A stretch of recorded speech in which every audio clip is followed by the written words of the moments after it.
हजारों लोगों को हम हथियार की ट्रेनिंग दे रहे हैं और फिर थोड़ी देर बाद उनको समाज में डाल रहे हैं। बेरोजगारी है, समाज में हिंसा बढ़ेगी। नमस्कार दोस्तों, कैसे हैं आप सब। आशा करता हूं आप सभी सुखी व स्वस्थ होंगे। दोस्तों, आज का ये वीडियो आपके लिए बहुत ही खास होने वाला है। आज हम जिस विषय पर चर्चा करने वाले हैं वो राहुल गांधी द्वारा पिछली कही गई कुछ बातों के ऊपर।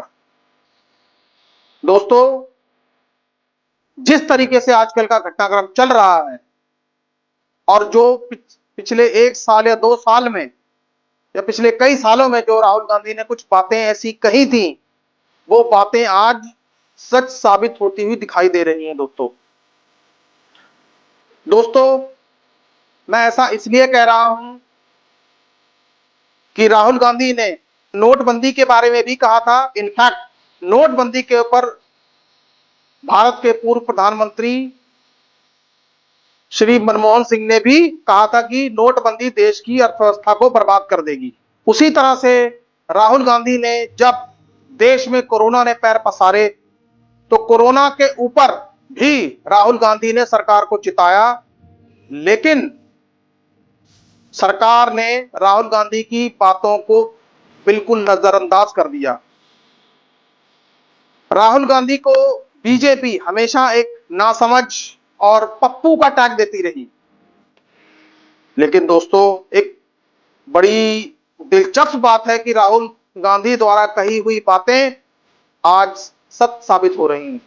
दोस्तों, राहुल गांधी ने एक बात यह भी कही थी कि यदि पाकिस्तान और चीन एक साथ आ गए तो ये देश की संप्रभुता के लिए खतरा पैदा होगा।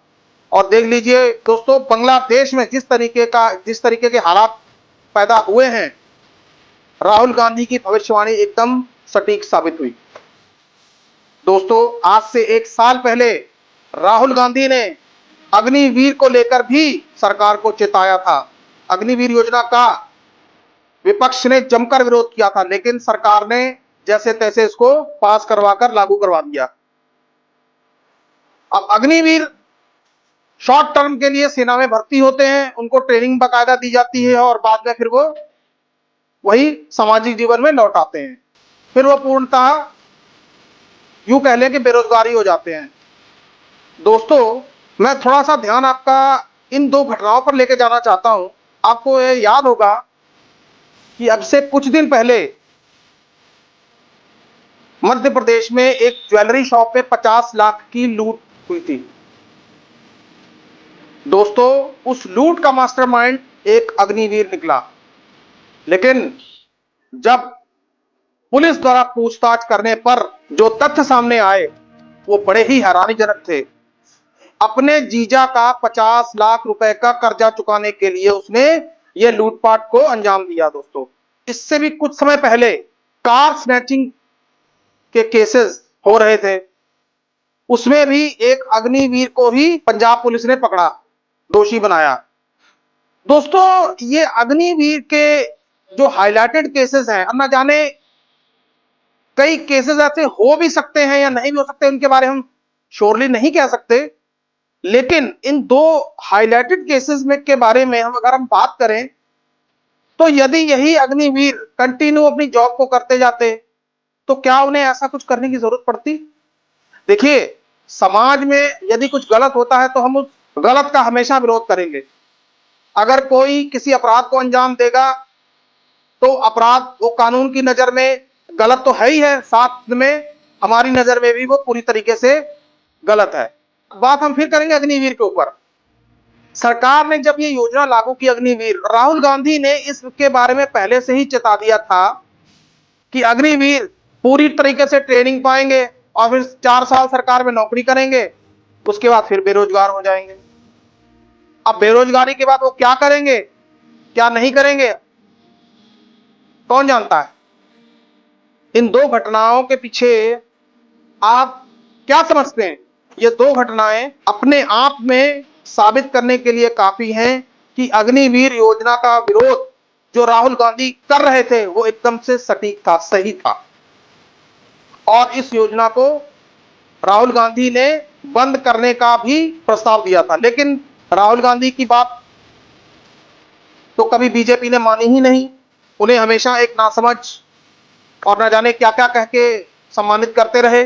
बीजेपी हमेशा दबाने, कुचलने या तोड़फोड़ की राजनीति करने के लिए ही जानी जाती रही। दोस्तों, अगर हम पूर्व काल की कुछ सरकारों की बात करें तो जिन राज्यों में बीजेपी को बहुमत नहीं मिला, वहां के राजनीतिक दलों में बीजेपी ने तोड़फोड़ मचाकर अपना शासन कायम किया। दोस्तों, महाराष्ट्र की शिवसेना को कैसे भूल सकते हैं आप? एकनाथ शिंदे जो अभी महाराष्ट्र के सीएम है, एनसीपी की पार्टी में टूट, वो आप कैसे भूल सकते हैं? एनसीपी दो धड़ों में बट गई। लेकिन दोस्तों, एक ही तरह की राजनीति लंबे समय तक नहीं चला करती।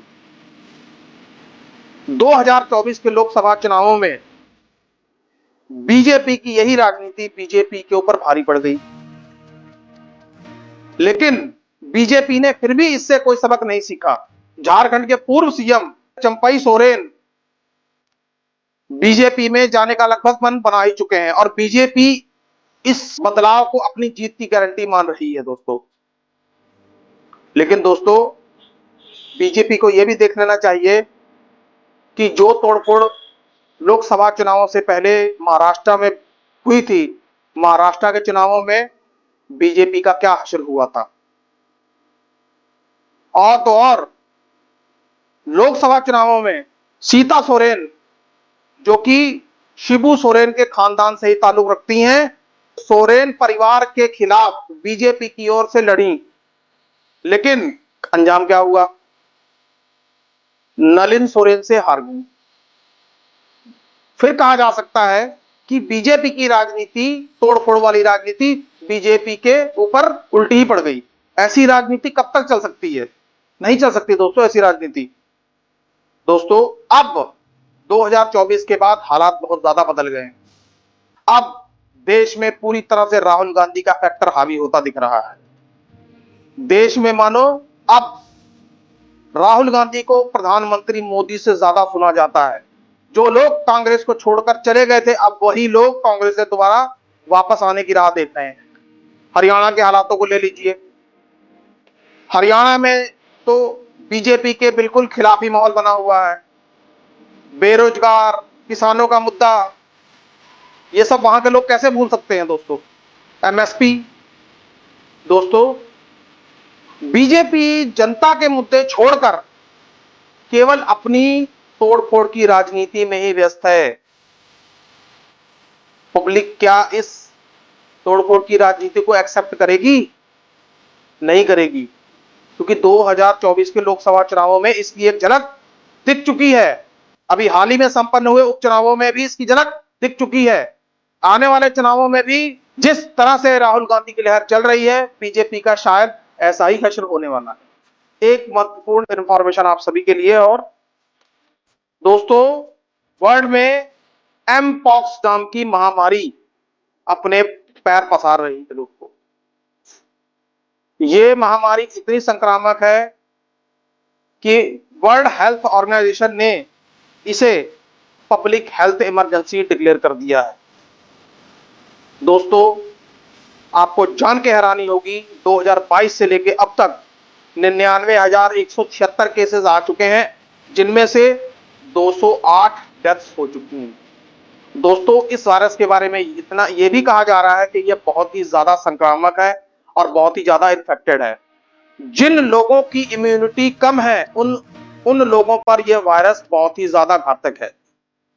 इसलिए दोस्तों, वीडियो के अंत में मैं आप सभी से यह अपील करना चाहूंगा कि कृपया सतर्क रहें, जितना हो सके सावधान रहें और इन्फेक्टेड लोगों के संपर्क में आने से बचें और समय समय पर अपना डॉक्टर से चेकअप करवाते रहें। इन्हीं सब शब्दों के साथ दोस्तों, जय हिंद, जय भारत।